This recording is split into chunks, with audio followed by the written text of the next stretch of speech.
राधे राधे।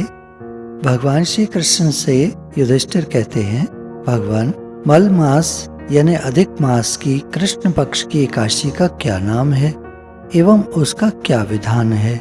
भगवान श्री कृष्ण कहते हैं, राजन, पुरुषोत्तम मास के कृष्ण पक्ष की एकादशी का नाम है परमा। यह भुक्ति और मुक्ति दोनों को प्रदान करती है। इसके करने का विधान वही है जो पद्मिनी के करने का है। प्राचीन काल में एक काम्पिल्य नाम का नगर अत्यंत ही समृद्धशाली एवं सुंदर था।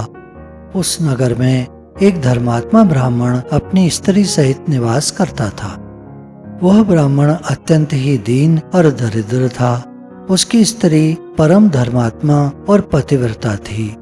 उसे जो कुछ भी मिलता था उसमें से वह अतिथियों का सत्कार कर बचा हुआ अपने पति को खिलाकर अपने आप अनवरत उपवास कर निराहार रह जाती। इस प्रकार करते करते उसका स्वास्थ्य बिगड़ने लगा और वह अत्यंत दुर्बल हो गई। यह देख ब्राह्मण बड़ा दुखी होकर अपने को ही कोसने लगा कि जब मैं स्त्री का भरण पोषण नहीं कर सकता तो मुझे विवाह नहीं करना चाहिए था। अपने मन में बहुत कुछ सोच विचार कर उसने अपनी स्त्री से कहा, प्रिय, मेरी वजह से तुम महान कष्ट भोग रही हो। यदि मुझ दरिद्र के साथ तुम्हारा विवाह न हुआ होता तो कदाचित तुम्हारी यह दशा न होती।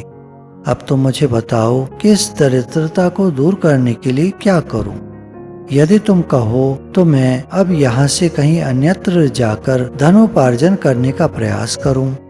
अपने पति के ऐसे वचन सुन सुंदरी स्त्री ने कहा, प्राणनाथ, यह आप क्या कह रहे हैं? दासी से क्या अपराध हुआ जो आप दासी को त्यागने का विचार कर रहे हैं? आप कहीं न जाइए, अपने घर में रहिए। ब्राह्मणी के ऐसे वचन सुन ब्राह्मण चुप रह गया।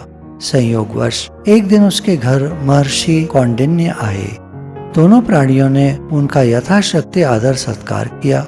उनको भोजन इत्यादि कराकर ब्राह्मणी ने महर्षि को हाथ जोड़कर प्रणाम कर नम्रता पूर्वक कहा, मेरे स्वामी दरिद्रता से घबरा गए हैं। वह परदेश जाना चाहते हैं। सो हे प्रभु, कोई ऐसा व्रत मुझे बताइए कि जिसको करने से मेरे स्वामी इस दरिद्रता से छूट जाएं।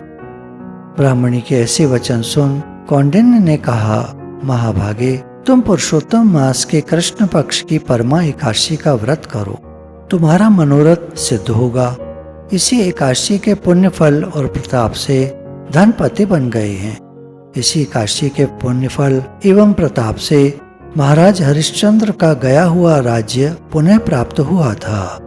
साथ ही साथ पंचरात्रि व्रत का महात्म्य और भी अद्भुत एवं महान है। दशमी से लेकर अमावस्या तक नित्य प्रति स्नान कर भगवान का पूजन कर निराहार रहकर व्रत करे और रात्रि में जागरण करे।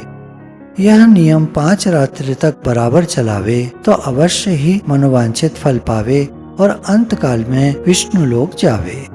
और यदि 5 रात्रि तक केवल एक बार संध्या समय भोजन करे तो महान फल हो। विद्वान ब्राह्मण को तिल पात्र दान करने से पात्र में जितने तिल होते हैं उतने वर्ष पर्यंत स्वर्ग सुख भोग करने का फल प्राप्त होता है। अस्तु, तुम भी अपने पति के साथ मिलकर इस व्रत का अनुष्ठान करो, तुम्हारी कामना अवश्य पूर्ण होगी। महर्षि के कथनानुसार दोनों ने परमा एवं पंचरात्रि व्रत यथारीति धारण किया।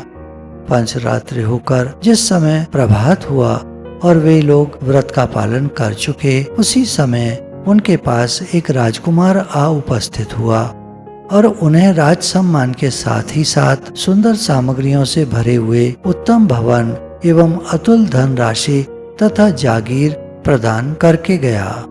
पंचरात्रि व्रत के प्रताप से वह ब्राह्मण और ब्राह्मणी इस लोक में महान सुख और संपत्ति का भोग कर अंत काल में विष्णु लोक को गए। भगवान श्री कृष्ण कहते हैं, राजन, जिसने परमा का व्रत कर लिया उसको पुष्कर, गंगा एवं अन्य तीर्थों की क्या आवश्यकता? गया जी में श्राद्ध करने की क्या आवश्यकता? यह सब महान फल तो परमा के करने से प्राप्त हो जाते हैं। जिस प्रकार द्विपदों में ब्राह्मण, चतुष्पदों में गाय और देवता में इंद्र श्रेष्ठ हैं, उसी प्रकार महीनों में मलमास श्रेष्ठ कहा गया है।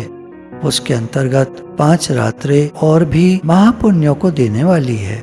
उससे भी अधिक पुण्यप्रद और अक्षय फल देने वाली पद्मिनी और परमा नाम की एकादशी हैं, क्योंकि 84 लाख योनियों में भ्रमण के बाद मनुष्य योनि में जन्म बड़े भाग्य से मिलता है। इसलिए बलपूर्वक सबको पुण्य संचित करना चाहिए।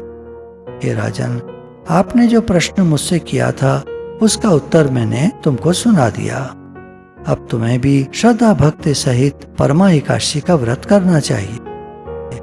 राधे राधे।